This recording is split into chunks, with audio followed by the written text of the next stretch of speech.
Join us on this week's Taking Care of Business. We're joined by the man who's employed more people for Allsopp and Allsopp than anyone else. The reason being, we've got a recruitment event or a number of events coming up in September in London, Birmingham and Manchester. Jordan is going to tell us what it takes to get to the top of real estate in Dubai. Yeah, I imagine it's to do with consistency. That's what makes people successful out here, and it is just doing the basics right consistently. There's some top tips on how to ace your interview. Well, I think first impressions are very important, and they come from things like, are you on time? And then it's, how do you dress? These are just very basic things that you think people would understand. And of course, we are going to cover the fact that some people within the business earn over £1 million tax-free income in a single year. You've been here for nearly 14 years. You've seen the top people go on to be millionaires. Going back now, like what did you see from them? He's just a relentless hunger, desire, work ethic. Yeah. Hello, welcome to this week's Taking Care of Business. We've got a recruitment event coming up, so I'm talking to the man who probably bar Cameron has hired more people for Allsopp and Allsopp than anyone else in the company's history. It's Jordan. Hello. Thank you very much. That was a good introduction. And I guess getting into the first question, what's the attraction of Dubai for people? You're not going to have maybe as many roast dinners and fry-ups on the table, but... I mean, you still can. It's a very westernized place here. You know, you can go pretty much anywhere where they do a roast dinner, fry-ups and things. But I think the main attraction for people now is that you're almost bringing the same things that you can have in the UK, but you're just leveling it up and making it better. It's a supersized full English. It is. Well, that's it. But it's all the things like what I noticed about Dubai is that they're just trying to be the best at absolutely everything in the world, whether that's, you know, restaurants, hotels, even the gyms here are incredible. So I think whatever you do in the UK, times it by 10, and that's exactly what it's like in Dubai. So I agree with you. The lifestyle is a huge, huge attraction. And we'll come on to real estate in a moment and the obvious conversations about why real estate and why Allsopp and Allsopp. We'll obviously give the dates about the recruitment event out. But touching on lifestyle, because it's a massively important part of people's lives. Obviously in Dubai, over the last 5 to 10 years, has made huge strides in the lifestyle offering that it's giving to people. So what can people expect if they make the move over to Dubai from a lifestyle point of view? Yeah, well, I think the obvious things that, you know, people always throw out there is obviously the weather is a lot better than the UK, which is such an important factor.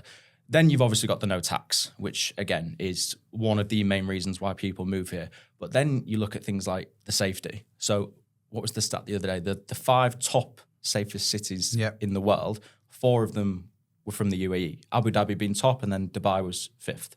So it is just that safety element. And if you think about, you know, what's going on... It must have been a close list. Well, I mean, if you think about what's going on in the UK at the minute, you probably wouldn't say that many cities in the UK are anywhere near the top when it comes to safety. Do you know what? Yeah, it's a relevant point to talk about what's going on at the moment, but I think most Western cities for a long time now, for example, you'd always be wary walking down the street. In the city centres, I mean, too, like late at night, you'd be checking your surroundings, seeing what's going on, careful of your possessions. It sounds maybe a bit sexist to say it, but I think it's just true. If you know that your sister's walking down the road on her own at night, or your mum, or your wife, or your daughter, even for example, you'd be extra kind of worried about them and for their safety and what have you. So I know a lot of, not personally, but through the business, a lot of high net worth individuals that have moved over for the safety aspects alone, regardless of anything else. Yeah, of course. And you touched on it there. Like even, you know, let's say if my missus was to walk around the UK at night at 2:00 in the morning, like she'd be mental to do that. Like I'd be worried. Whereas if she was here walking around at midnight, you wouldn't really have any fears. And I think it's just because of the way that it's policed out here. And, you know, people say, oh, Dubai's too strict. And, you know, there are rules here that we have to respect, which are very, very different to anywhere else in the world. But with that strictness becomes a lot of, you know, safety and respect. Though? I agree with what you're saying in principle, but I don't think it is that strict a place when you're here. As long as you're respectful of the laws and the customs, I don't think you're going to get any mind. It's not. I don't think people live here and feel constricted in terms of what they can do. Or no, not at all. And I think because it is so westernized, a lot of the rules are relaxed. But it is a case of, you know, let's say drink driving, for example. In the UK, you can have 1 beer, and you know you're fine. You're not over the limit. Here, it's zero tolerance. And if you were to get caught here, the repercussions are a lot worse than, say like a little slap in the wrist that you'd get in the UK. So it's things like that that just make people more respectful, because they know that if they mess up, the consequences for them are going to be a lot worse. Yeah, that's true. Okay, let's come on to real estate and why people move over for real estate. So within that is, because obviously we're targeting an audience that we'd like to come and meet with us at one of our recruitment events. Is real estate or estate agency experience necessary? I wouldn't say so, no. And I think if you look at some of our top performers, Charlie King, who made £1.7 million last year. Yes, he's been in the business for 10 plus years, but he was a plumber once upon a time. Jack Bystrom, he sold the most properties out of any of our agents last year. He was a painter and decorator. Yep. Mark Walters, our managing director, if anyone saw the podcast last week, he was a taxi driver. We know that we've got the training and infrastructure in place to train people of all experience levels. Let me interrupt, sorry. What do you think it is that ties those three people together in terms of why have they reached the top of the business? And really, if we're talking the top of the business, probably amongst the top of real estate in Dubai as well. Yeah, I imagine it's to do with consistency. And I think there's a massive difference between being a good real estate agent and a successful real estate agent. I think a good real estate agent is someone, who knows their area inside out, knows all the property types, can tell you where the nearest school is, what time the traffic gets busy on a morning. You meet a family with kids and they're playing with the kids or they're playing with the dog. That's a good real estate agent. But a successful real estate agent is someone who is staying past 5 o'clock, who's willing to do 100, 150 calls a day, who's not going to give up, when clients pull out of deals and, all of a sudden loads of money kind of gets withdrawn from the head. That's what makes people successful out here. And it is just doing the basics right consistently. And I mean, you've been here for nearly 14 years. You've seen the top people go on to be millionaires like Darren, like Charlie, like Rob Kempton. Going back now, like what did you see from them? What were they doing differently to everybody else? I always say to everyone that there's nothing, and this is no disrespect to any of the names that you've mentioned, and I'm sure they're all humble enough to agree. It's not like they're semi-gods walking on earth. Do you know what I mean? There's nothing that they do that anybody coming into the business today can't do. Their huge advantage is time and experience and hard years in the business. So to get to that level, there is a process. Look, people aren't going to be making millions of pounds a year within the first year. Let's get that straight. But hopefully people will make the biggest paycheck they've ever had in the first year. And then you build up from there and you go through the levels. But I think what they all have, which they still have, is just a relentless hunger, desire, work ethic. As you're saying, past 5 o'clock, even now, you can walk down the road and Darren and... Let me qualify that comment. So we all live in the same community.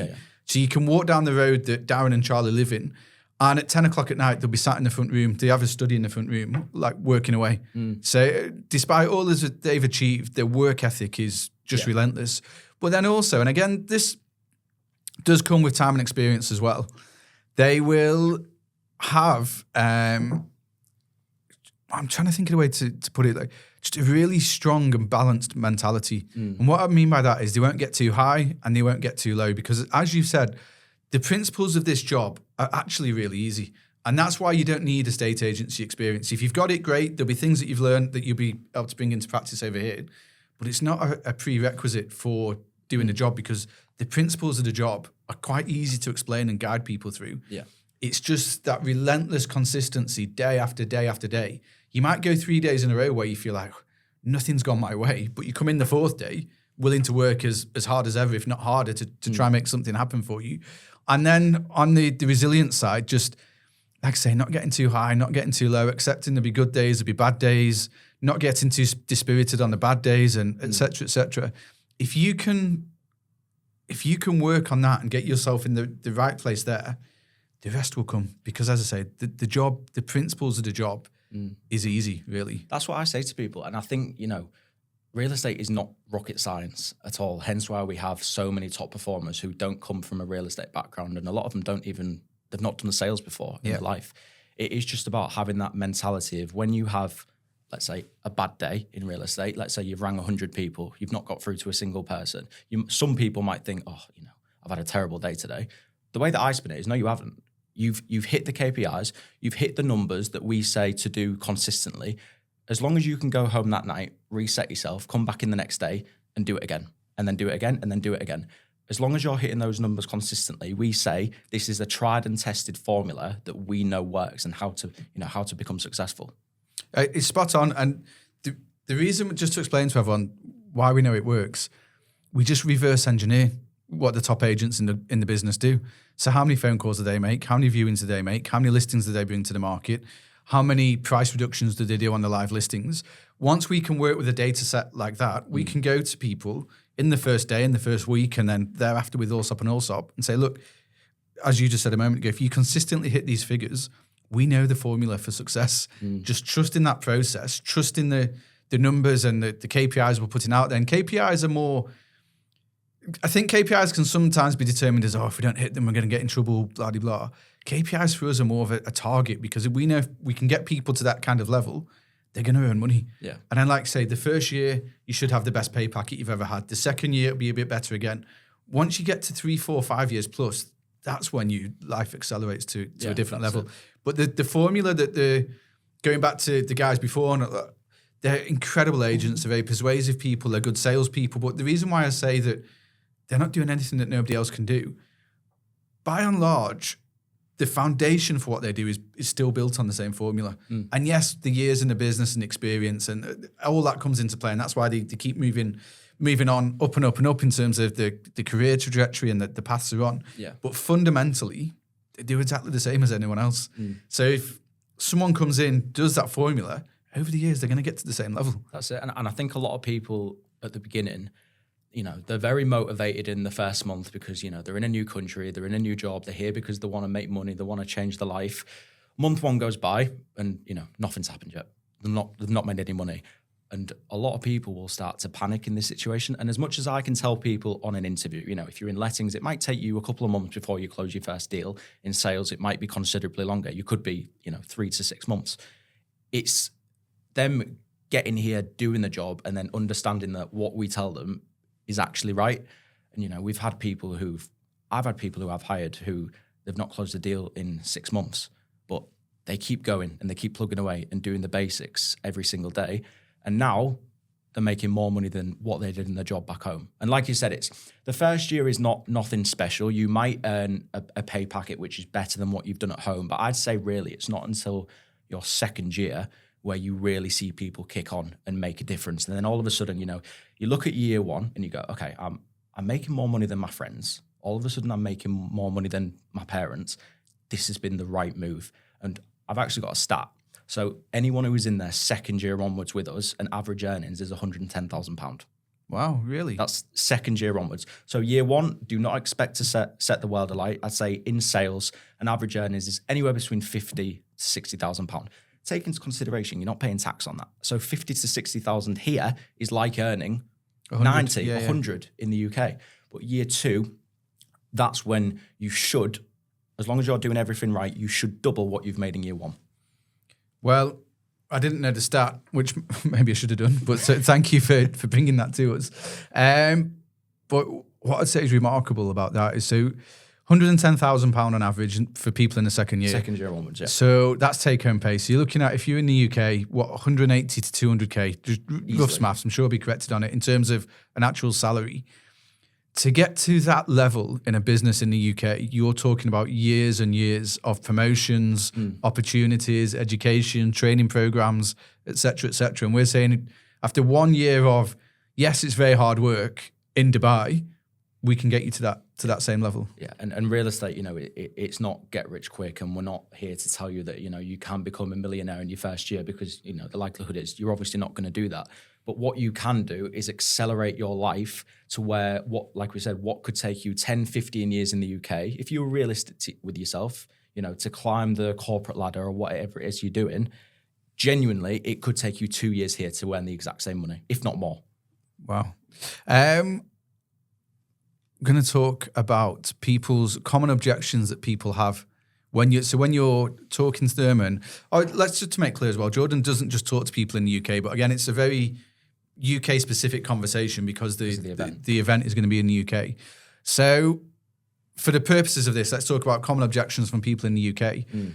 What are the common objections you come up against in terms of people talking to you, they're kind of interested, but what's unsettling them or what's making them double think? The main thing is obviously that real estate is commission only, which, is a huge risk. And it's something that in the UK, do you know what? Most countries in the world in real estate operate on a commission only basis, apart from the UK. So yeah. It's one of the only countries that will give you that basic salary. It's not the best basic salary in the world, but at least it's something, to make people think that they've got that safety net.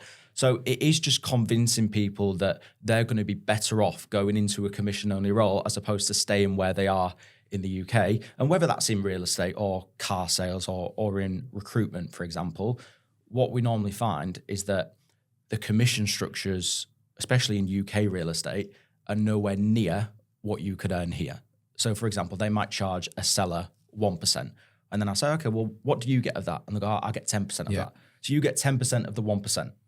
And you're getting 50% commission with us.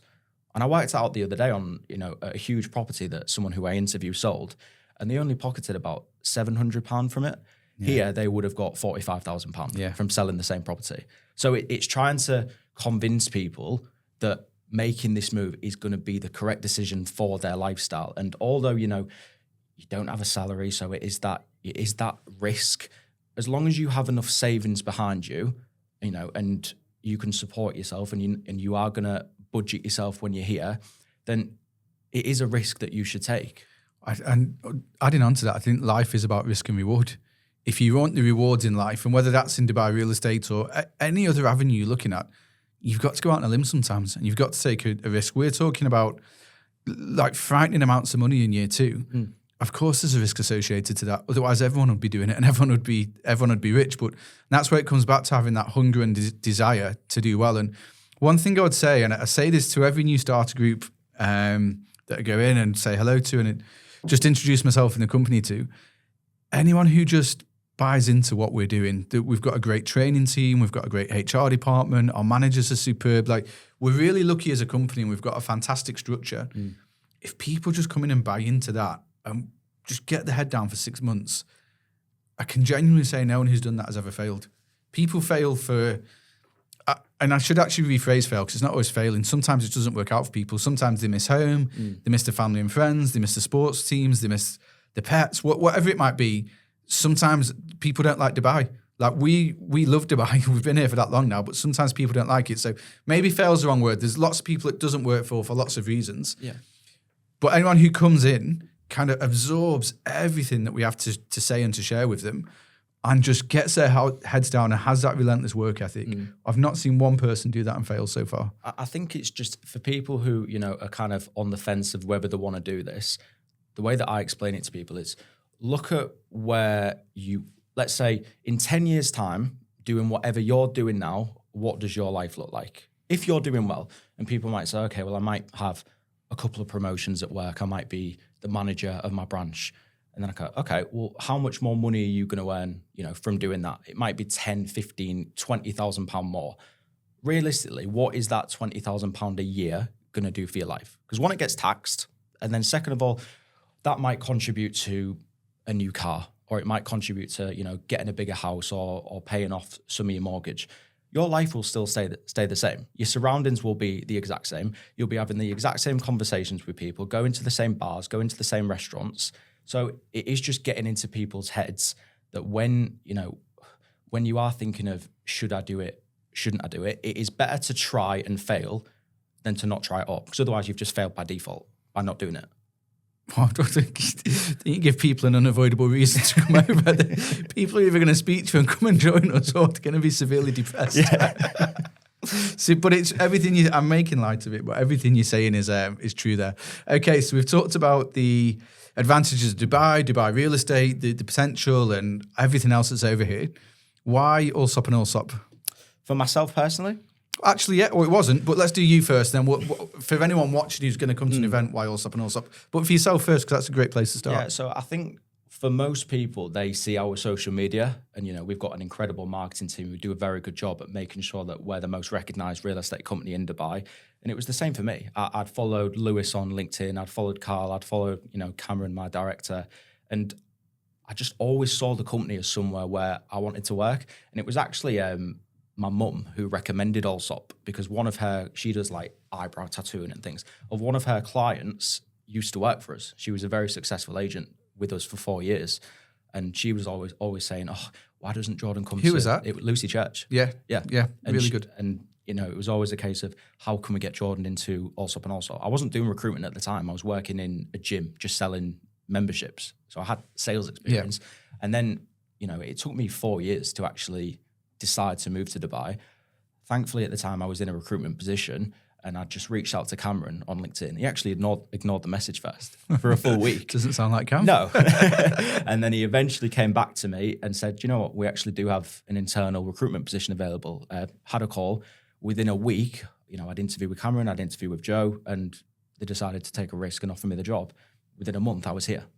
Amazing. Yeah. So it was just that social media side of it that I saw. And, it's all, word of mouth is always going to be the biggest thing of why you decide to go somewhere. But I think for a lot of people, why should they join Allsopp and Allsopp? Our onboarding process is second to none, which, cannot be said for a lot of real estate companies in Dubai. We make sure that we assist you with your visa, we help you find accommodation, we help you find a car, we set up a bank account, we tell you where to go to get phone contracts. All of that is done within your first couple of weeks with us. So it means that you get settled very, very quickly. That's the first thing. The second thing is the culture. We are known to have, our management have been here 10 years plus on average. We're known to have the best people in the business who work for us. We've got the best training, in my opinion. Hence why you see a lot of, other companies in Dubai who maybe wouldn't exist without Allsopp and Allsopp, because they've been trained by us. All the way down to, the marketing, the lead generation, and just in general, the platform that we offer is incomparable to anywhere else. And the way that I describe it to people, do you know when they're contemplating between going to, say, us or a company who doesn't have the platform, but they may be offering, let's say, a free RERA license or a free laptop or something. Say, if you've got a Range Rover or a Toyota, and you've got the choice to pick a car to do a race, which one are you going to pick? You're going to pick a Range Rover. But what if I said, we're going to fill up the Toyota with a full tank of petrol, but with the Range Rover, you've got to pay for the petrol yourself. Would you choose the Toyota? No, you wouldn't. You'd still choose the Range Rover because you know that it's a better car. And I'd relate that back to real estate. Why would you go to a company just because they're offering you these tiny little free incentives that in the long term is not going to make you a successsul real estate agent? Great analogy. Can we not be an F1 car then, instead of a maybe, maybe an F1 car. I figured it out yesterday. You said that like that had been your pitch for the last 4 years. I said it to Joe yesterday, and he was like, "I like that. It's brilliant." Yeah. Well, no, but it is a good way of putting things. Yeah. Okay, so let's talk about the recruitment event. If someone comes, so we're going to how many cities? 3. Which ones? London, Birmingham, and Manchester. So it starts Monday, the 16th of September. We're going to be in London, and then we've got 2 nights in Birmingham, 17th and the 18th, and then the final 2 nights are in Manchester on the 18th and 19th. Oh, so we're doubling up on nights in. Yeah, so 1 in London, 2 in Birmingham, 2 in Manchester. 5 altogether. Yeah. So there's a lot of demand, which is good. There is. So if people come along, what can they expect at the event? So I think first of all, you're going to get a full introduction to the company. Who are we? Why are we so successful? And then it will be kind of a presentation on life as an agent, life in Dubai, success stories, highs, the lows as well. We're going to give you full transparency that this job is very, very difficult. It's commission only. Nothing will be left unsaid at this event. There'll be, opportunities for you to ask questions. There's going to be talks about the logistics, the relocation, a few costs that you need to know about as well. And then there's also going to be a chance for people to showcase their sales skills with, different tasks that Cameron and Joe will set people to do. And then you're also going to get a little bit of one-on-one time with them as well. So it is important that in that, say, 5 to 10 minutes that you get, that you sell yourself. And then after the event, if we feel that you are someone who we feel is right for the business, then one of the recruitment team, whether it's myself, Jordan Boyle or Ola, will reach out to them and we could potentially arrange an interview. Good. So I think a key point I'd make to people is, even if you don't think now is the right time for a move, obviously we want to speak to people who are raring to go and ready to move to Dubai, but you've just said from your own experience, it took you 4 years. So for me, I'd say to anyone thinking about the event, it doesn't matter if you're thinking, I don't want to move over to Dubai this year, or I'm not ready for the move yet. Come and learn about Allsopp and Allsopp. Come and speak to us. Come and see what we're about a little bit. Come and ask us a million questions if you want to ask a million questions to help you feel more comfortable. Because for us, we just want to reach out and speak to people. It might be that you want to come straight away. It might be that you take 4 years. Yeah. Jordan has to talk to you for 4 years until you do. But I'd say from that point of view, if you're the right person, I'll come on to it, asking you in a minute about how people can make a good impression. But if you're the right person, I would say don't feel that there's going to be a pressure from our side that you have to move over straight away. If you're the right person, if you're someone that we think would fit into the team, the environment, and we think could make a go of things over here, then there's no huge pressure time-wise in terms of you have to move straight away. 100%. And we give people that flexibility away from the event, even when they're just interviewing us as normal. We use the rule as 6 months generally, because what we find is that the people who set their start dates past 6 months, they don't join. They don't come. Someone gets a new job. Anything can happen in 6 months, right? So we kind of keep that time constraint to within 6 months, because that's what we find is the most likely for people to make the move. And what I would say is, I think if people have got houses to sell, notice periods to serve, they need savings to get, I completely understand that. Not everybody can just jump on a plane and be out here tomorrow.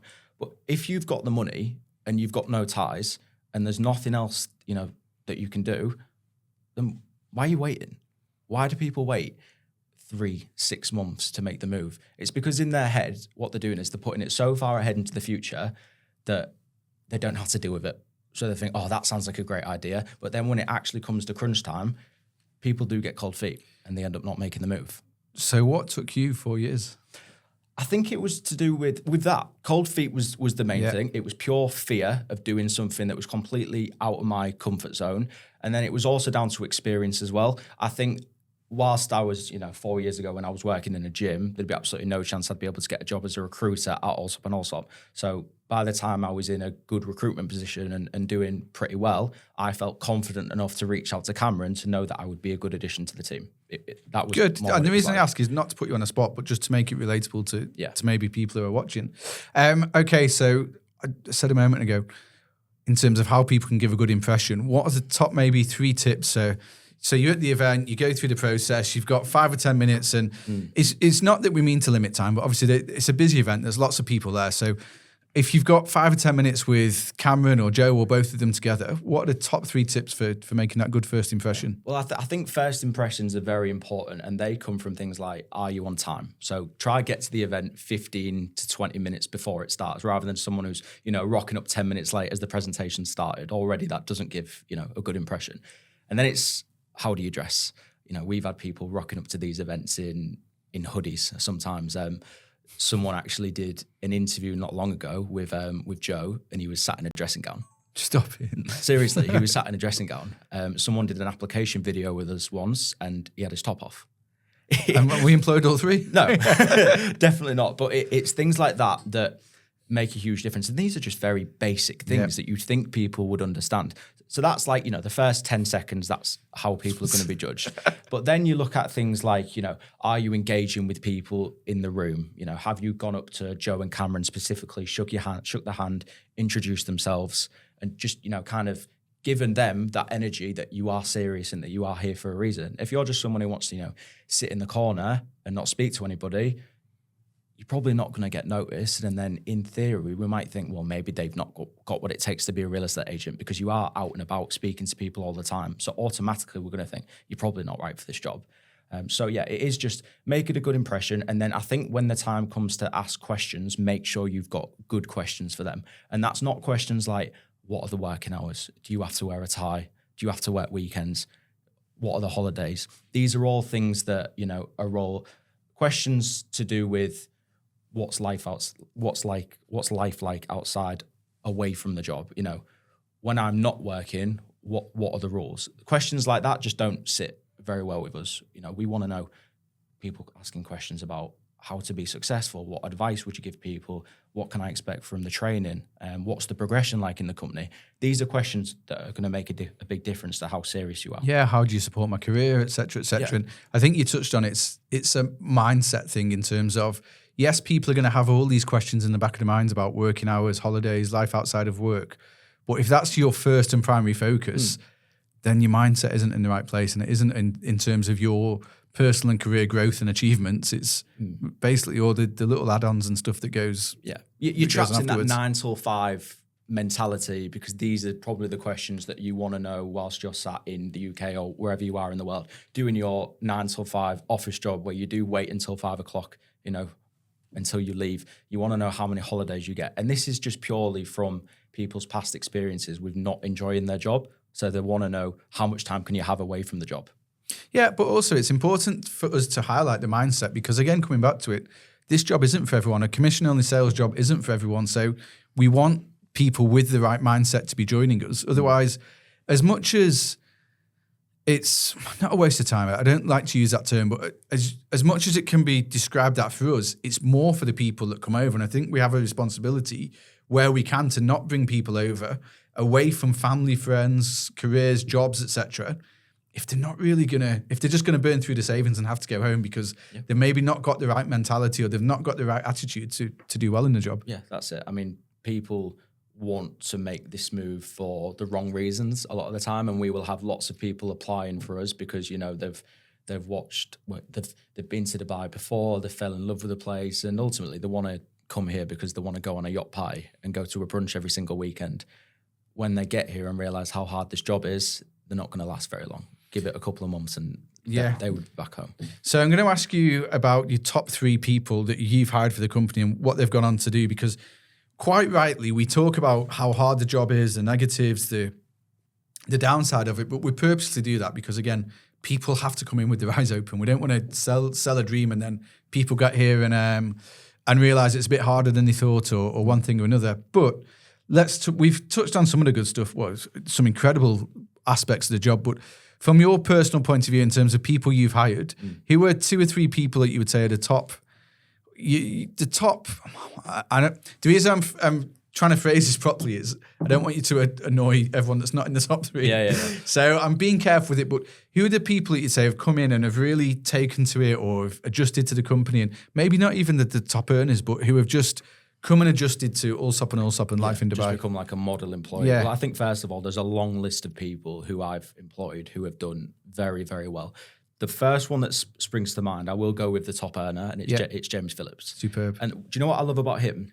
He literally came within 2 weeks of me offering him the job. And like I said to you before, people who are waiting 3 to 6 months, they don't end up joining.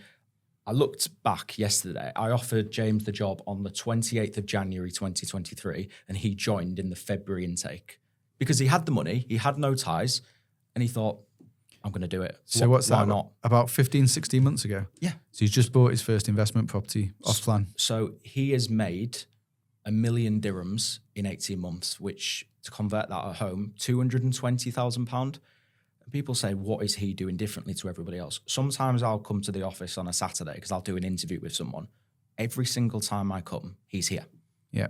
And, sometimes you'll see him around the office and he's not necessarily on the phone. You wouldn't look at him and think, wow, he works hard at all. But it's what he does outside of work. It's what he does, past 5 o'clock. It's what he's doing on a weekend.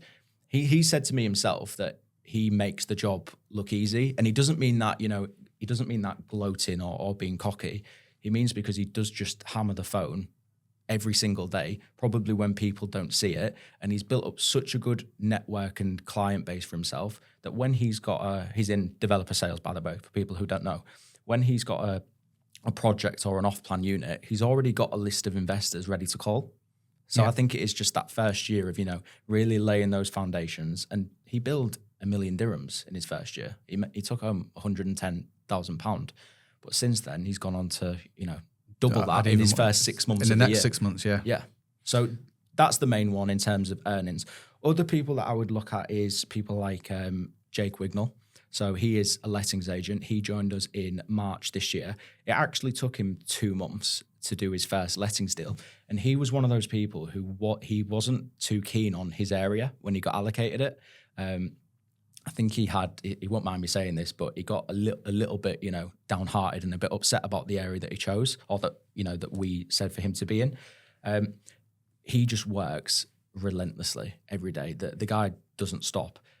It took him 2 months, but in his third month, he closed 10 lettings deals in 1 month. Wow. So from 0, 10 lettings deals. And since then, he's just gone up and up and up. And I'd like to think that he should be in a position soon where he's ready to go into sales.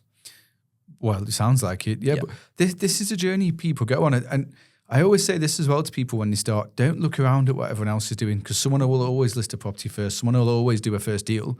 But if you're putting the correct foundation down, which is done for 2 months, then you sell, you really late. He's got that solid foundation now. And then we're seeing the results of that from there. That's what people do, though, don't they?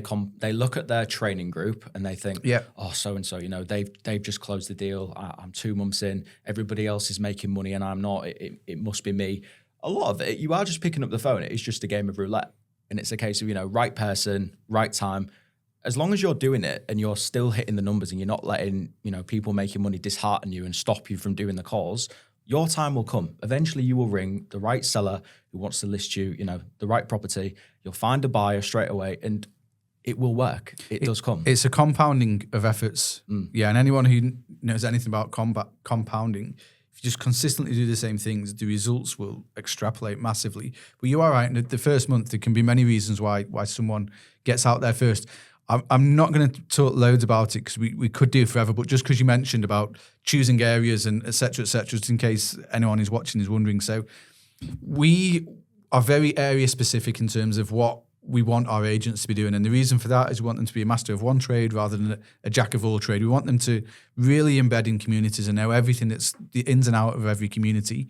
The way we place people is, and the reason we do it is because people come over, if you ask them what area they want to be in, do you know 2 or 3 areas of Dubai? Yeah. The Palm is iconic. Marina, they say the downtown. Palm, Marina, exactly. Whereas we will look at data to see what areas are transacting, what our market share is in the area. Because if we've already got a healthy market share, it's going to be very hard for someone to come into a team that maybe has got a fair number of people in there. We've got a good market share. We're doing well. It's going to be hard for someone to get started in that. So we look at all these data points as to terms of where we put them. And then we look to judge people's personality as well. And we like to think over all the years, we've got quite good at it because some people will naturally work in a faster paced environment like the Dubai Marina. You're working with a lot of younger people, really, whether it's be individuals or couples or friendship groups or what have you. And it's a really fast paced environment, lots of viewings, lots of negotiations, lots of deals going on. But then you've got some of the villa communities where you might only meet 1 or 2 clients a week, and you're dealing with high net worth individuals and their families and et cetera, et cetera. And again, it takes a different kind of individual to work with that kind of demographic. And there's no right or wrong in terms of what's the best type of agent to be or what's the best area in terms of that. But it's just a fact of life that everyone's a little bit different and they will gravitate towards different demographics in a different way. Yeah, it's a huge bit of advice that I'd say to people is just be open-minded when you get here, because if you've not been to Dubai before, which a lot of people haven't, which really surprises me, and they might get allocated an area which they've never heard of before. Like Jake, for example, he got Mira Oasis, which if you've not been to Dubai, you don't have a clue what that is. And you might go there and you might think, oh my, it's miles away. Like no one wants to live here. And then you realize people actually do. Area. It's a very good area. So there's a lot more to Dubai than selling mansions on the Palm and penthouses on the Marina. There are a lot of fast transacting places that you've not probably heard of. So, just listen to our training team, listen to our HR. They are the experts. They're going to put you somewhere where you're going to be successful. Like we want you to make money, because selfishly, if you don't make any money, we don't make any money as a business. True. Very true. Okay. So we've got 2 there. We've got James, we've got Jake. Yeah. Is that another J or? It is actually. It is Jack Hudson. And now the good thing about Jack Hudson is, do you know who he came from? My mum. Really? Yeah. So someone who Jack knows, a guy called Ben, used to work for my mum, and Ben referred Jack over to my mum, and then obviously my mum got me in contact, etc. And Jack didn't know it was commission only at first, and I think he was a little bit like, "Ooh, I'm not sure about this." We had the interview. Like you've seen him, he's great. Like he's charming. He's very charismatic, he's cheeky. You can imagine him getting on very, very, very well with his clients. And he just works so hard, like the other 2 at the beginning. And he will say it's very stressful. He'd be in the office from 5 till 8 doing call outs. He'd come in on a Saturday. I think he was in lettings for 6 months. did very, very well. And now he's in sales, and it took him 6 weeks to close a big sales deal, which saw him pocket about £15,000. From one deal? From one deal. He was an agent back home. He's someone who did have the experience, but I'm pretty confident that he's making more money now than what he was when he was back in Darlington. Spot on. Good. I think we're going to have to wrap it up there, I'm afraid, Jordan, although I feel like we could talk some more. I'm enjoying the conversation, but just in the interest of time, we do need to wrap it up. So thank you for coming on. Remind us when the dates are again. So Monday the 16th of September is in London, Tuesday and Wednesday are in Birmingham, and then Thursday and Friday are in Manchester. Good. If anyone wants to come along, obviously you're more than welcome. How can they reach out to us? So I'd say on our LinkedIn profiles, through our website, or on my WhatsApp numbers, which are all on my Instagram and my LinkedIn profiles. Jordan, thanks for joining us. No problem. If you could do us a favor, everyone watching, if you like or if you enjoyed the podcast, please like and subscribe. We're across all the major channels: Apple, YouTube, Spotify, and anywhere else you might get your podcasts. If you have any comments, any questions, or anything else, please drop us a line. And thank you very much for tuning in.